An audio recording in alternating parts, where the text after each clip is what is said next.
Good morning, y'all. Me and Brandy. Hi, Brandy. Oh, get down, get down, get down.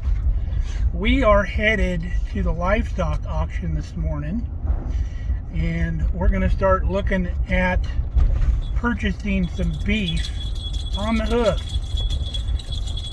So, come on back, stay with us, and we'll tell you why.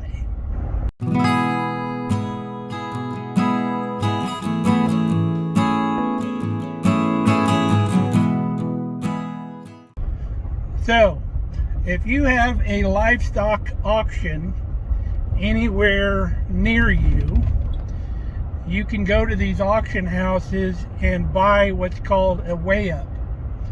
A wayup is basically just an animal that they're just selling outright. It's not really, most animals they'll sell in a lot with 5 or 6 steers or cows to a lot, or weaned calves they'll sell in a lot to the big ranchers that are buying them. But say you have a young steer that you're just getting rid of, or some cows that were open, which means they did not get bred. Well, they got bred, but they didn't stick, which means they're not producing a calf. So some ranchers, if a cow does that 1 year, they'll cull them. Some of them will wait for 2 years. If they don't calve 2 years in a row, you can imagine they become an expense because you're paying the feed and you're not getting any production out of them. So they'll send these cows into the auction for the weigh-up sale, which is strictly one animal by weight for whatever it goes for. So these animals you can get really cheap, sometimes down to 50 cents a pound on the hoof. I'm not wearing my seatbelt again. The truck's telling on me. So you figure at 50 cents a pound on the hoof, and the average yield for beef on an animal on the low side is 50%. On the high side is around 75%, depending on fat content and level of musculature on the animal and all that, of course. So let's go with the low end. You get a cow for 50 cents a pound on the hoof, and the cow weighs 1,000 pounds. You're going to pay $500 for that animal, and you're going to get about 500 pounds of beef. So that's a pretty good ratio. So you're looking right at $1 a pound for finished beef after it's processed. And most of your locker plants will charge you about $1 a pound for processing. So you're looking at $2 a pound for finished beef. And if you've been to the grocery store lately, you'll know that is a smoking deal on beef. And you're not going to get just one cut of beef. You're going to get your ribeyes, you're going to get all your New Yorks, you're going to get whatever cuts of meat that you want, your tri-tips, your brisket, whatever you tell them at the locker plant how you want it processed. Now, there's a way that you can get this for $1 a pound, but you're going to have to put a little sweat equity into it and process the animal yourself. And don't be scared by that. We're going to show you what it takes and what you need, and it's really not much once you get by the apprehension of doing it. And you don't need to be scared about it. Nobody's going to punish you for doing it wrong. You just may not get the exact cut of meat that you want. Maybe you cut your steak wrong or something. Big deal. You're consuming it, it doesn't matter. So after we get done at the sale, we'll show you a sample animal, what it went for, just to prove to you you can get them for a decent price. And then we'll get back home and go over some of the equipment and what it takes to process one yourself.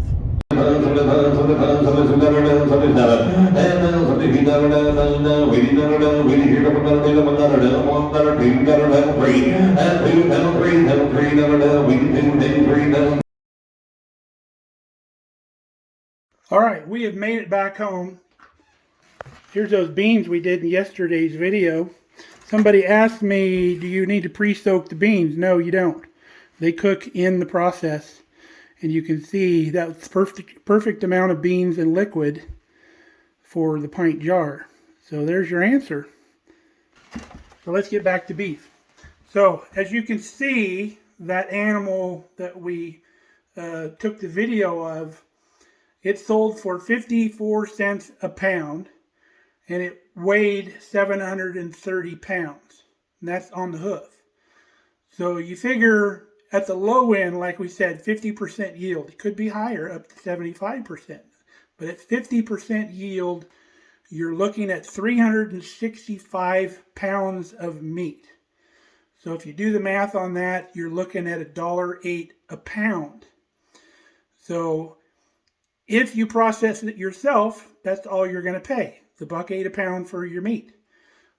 Say you choose to get it processed by somebody else at another $1 a pound, you're looking at $2 and around 16 cents a pound, because most processors charge you for hanging weight. They don't charge you for live weight. So you're pretty close to what your yield is, just minus some bones.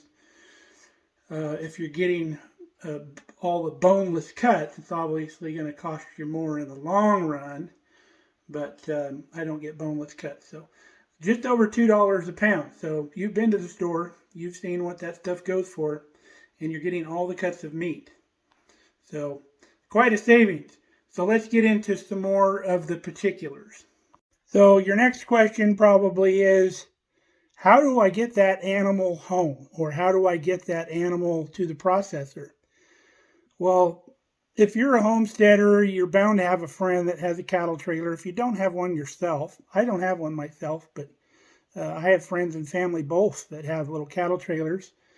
And I buy them a cup of coffee or some breakfast or something. They'd be happy to go down with me to pick up the animal and bring it back to the house. Now, here in Nebraska, and it's not that way all over the country, but a processor here, you'll need an appointment. You can't just take it in. Some of the meat lockers where I used to live, you could take the animal in same day. They'd weigh it and put it in, you'd offload it and they'd dispatch it right there and take care of it. They usually have a little pin out back if they can't get right to it. But here in Nebraska, you can't do that. You have to have an appointment. And until recently, some of them were running a year out. So even with that, you can work around that. If you're planning that you want some beef, get an appointment at a processor, and then don't go buy the animal until that week. Go down to your auction that week before your appointment or the week before and buy the animal. Now, the auction will usually store your animal till you pick it up. They have different lengths of time, but they'll even keep it up to a week. Sometimes they'll charge you $3 to $5 a day for feed. So get your appointment before you go buy your animal, and then you can get around that issue. Now, say you have an appointment and for some reason you couldn't purchase an animal. The meat locker is not going to charge you for canceling your appointment. They'll just give it to the guy that was waiting on a list for a cancellation, or just the next person that was coming through. So it's not a big deal if you can't find an animal. Now, if you're processing this animal on your own, you're going to say, well, I don't have any refrigeration to store that animal or cool that animal down before I process it. That's when you got to look at time of year. So you obviously don't have to deal with appointments and mess with all that if you're processing yourself. So figure out a time of year where your overnight temps are in the high 20s, low 30s, somewhere in there, and your daytime temps don't get over like 50 degrees. 45 would be better. And then you can hang that animal in your barn or in your shop or wherever you have to hang it. and that animal will cool it down for 3 to 5 days, whatever. You got to cool it down so you can work the meat. Otherwise, the meat is too bloody and everything else when you're working it. But your next question is going to be, well, I don't have all that equipment. So let's go over equipment. Now, another option, if you can't hit it the right time of the year where the temperature is correct to hang them on your place, most meat lockers will take a carcass to hang, because they're not processing it. They don't have to do anything but hang it in their locker, and they'll hang it for you for 2 or 3 days. And then when you're ready, say on a Saturday, to do your process, you go in early, pick it up, bring it back home. It's already cooled down and you can process it at home. Now, we used to do this back in the day, so I know it's possible. We would dispatch all the animals, we'd clean them up, wash them, and hang them up. And then we'd get a big roll of plastic. We'd lay the plastic down in the back of the pickup. We'd back underneath the hoist, and we'd drop all the carcasses into the plastic, wrap the plastic up around them so they wouldn't get dirty in the drive, and then take them to the locker, and they would hang them for us. Now, a lot of homesteaders have tractors with like a front loader, which very beneficial if you're going to be harvesting your own animals, so you can pick that animal up and maneuver the animal around, do stuff like that. But it's not a must. You don't have to have a tractor. You can get by with a hoist. I have a hoist here in the shop, right here adjacent to my meat processing area. If you don't have a hoist like this, if you have just a heavy beam that you could use with either a cable come along or a chain come along, you can do that. Very inexpensive. Most people have a come along laying around. You can use a block and tackle if it's heavy enough or your animal's light enough. You can use a rope with all the pulleys. You can use that too to hang the animal up. So you don't have to have a lot of crazy equipment. Now, you don't have to have a pen either to put the animal in. If you're ready to process, ready to go, ready to hang at your property, you can dispatch the animal in the trailer and you don't even have to let it out. And then just take it out of the trailer, tie it off to a tree or something. It'll pull right out of the trailer, and then start your process. Now, there's a really good process video. If you go to beardedbutchers.com, they have a bunch of videos on how to process meat. And they have one on skinning a beef or a steer or whatever it was. And I'll link that down in the description of this video. It's a really good video on skinning and getting your beef hung up.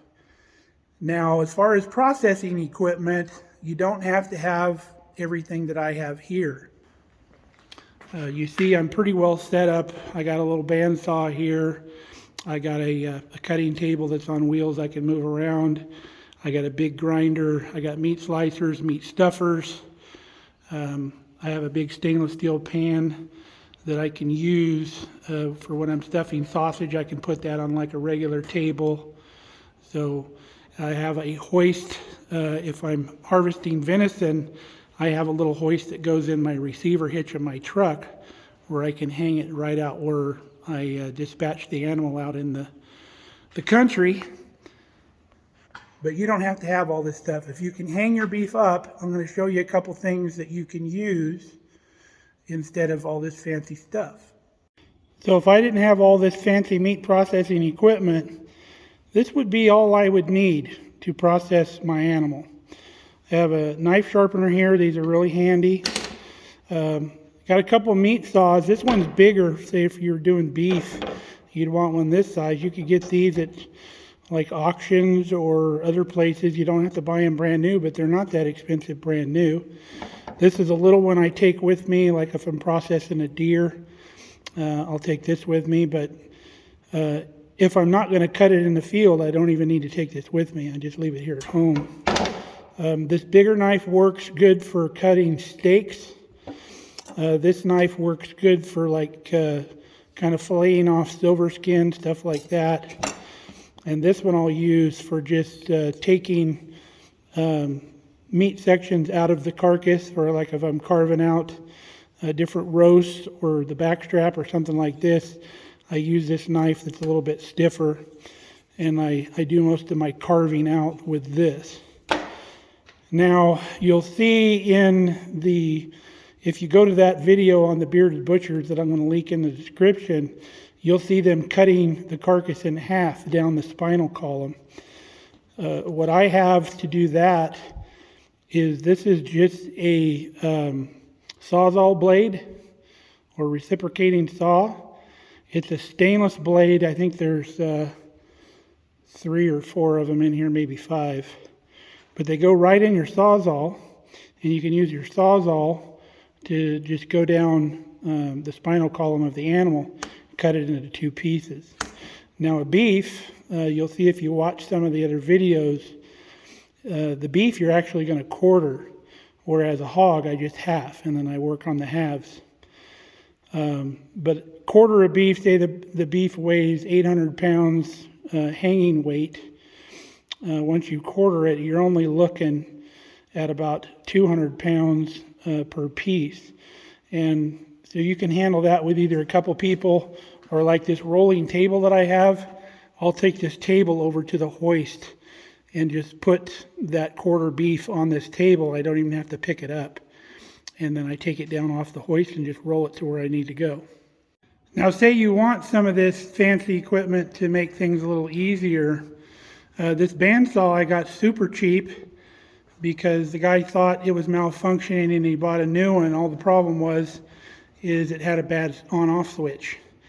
So he wasn't very mechanical and I was. So I got this for a song for like $150, and then I fixed it, and then I have a pretty good bandsaw to use. And then this grinder here, we found a smoking deal on Facebook Marketplace. I think we got it for $200. That's over $1,000 kind of commercial type grinder there. But have all the heads and everything. And a lot of these grinders, you can wire them for 220 or 110. This one came wired for 220, and I redid the wiring back to 110 volt. So we can just plug it into the regular outlet, even though I have 220 here. So you can buy this stuff on the cheap. Keep a lookout. It may take a year, but you'll find some smoking deals sometime or another. Now you can look at videos for as far as skinning and butchering and stuff like that. But most of your videos you're going to find don't show the actual dispatch of the animal, because I think YouTube gets a little excited about people shooting animals in the videos. So let me tell you a little something about dispatching an animal. So you're going to use probably a .22 caliber weapon. Some people use a revolver, but I recommend a little .22 caliber rifle. It's a lot more controllable and it's a lot more accurate. You can reach out there 15, 20 feet with that. You don't need to get real close to the animal to do it. Now, when you dispatch an animal, your wild animals, unlike humans, a wild animal's ears are up here. What you want to do is you want to imagine a line between their ear and their eye, both ways. And where that line intersects, say around here, if you were to draw a line, that's where you want to put your shot placement right there. So kind of imagine that X and put your bullet right in the middle of that. And that'll be a quick, humane dispatch of that animal. It's not going to suffer. It's going to go right down. And then you'll want to get a good sharp knife, and you'll want to bleed the animal. Most people will just come across the carotid artery in the neck, like right in front of the shoulders, probably midway in the neck, down by the shoulders. Just come across there fairly deep and you'll hit it. Now, some people will get a long knife, and I have a long knife that I use for the hogs. You find that little notch above the rib cage and go right down through that notch. Of course, your animal might be hanging up by its hind legs. So you'd go right up through that notch and stab the aorta and heart area, and you'll know when you do it because the animal will bleed out fairly quickly. Sometimes you got to twist the knife a little bit to get that blood to run out fairly good. So very important that you bleed out your animal properly, otherwise it leaves too much blood in the system, in the meat, and otherwise. Now, dispatching like a deer, if you do a good shot on a deer, a good heart-lung shot, the animal will actually bleed out internally into its lungs and stuff like that. So you don't really need to go up and stick it once you've dispatched your deer. Now, we have a hog processing video, which I will put the clickable link up here in this corner where you can click on that, and I'll also add the butchering and processing playlist, which includes some meat recipes and stuff too for your enjoyment. But don't be afraid to process your own animals on the farm. I've even seen people do it in town where they'll buy an animal and they'll do it in their backyard. I don't recommend doing that with a large animal because then what are you going to do with the entrails? But out on the farm, you just dig a big hole and put it in the hole and cover it up. But if you've got a larger piece of property, you can just go dump it somewhere on the back of your property, and then the wild animals will take care of it. They need to eat too. So just don't do that up near your farming operation because you don't want to draw predators into that area. So I recommend just burying the stuff. So I hope you've got a little bit out of this video. I think I've covered as much as I can. But if, by all means, if you have any questions, do a comment, and I'm still pretty much able to answer all comments or questions on our channel. So stay safe, stay healthy. We love you guys. We appreciate all your great comments lately and all your thanks and all your support. So catch you next time.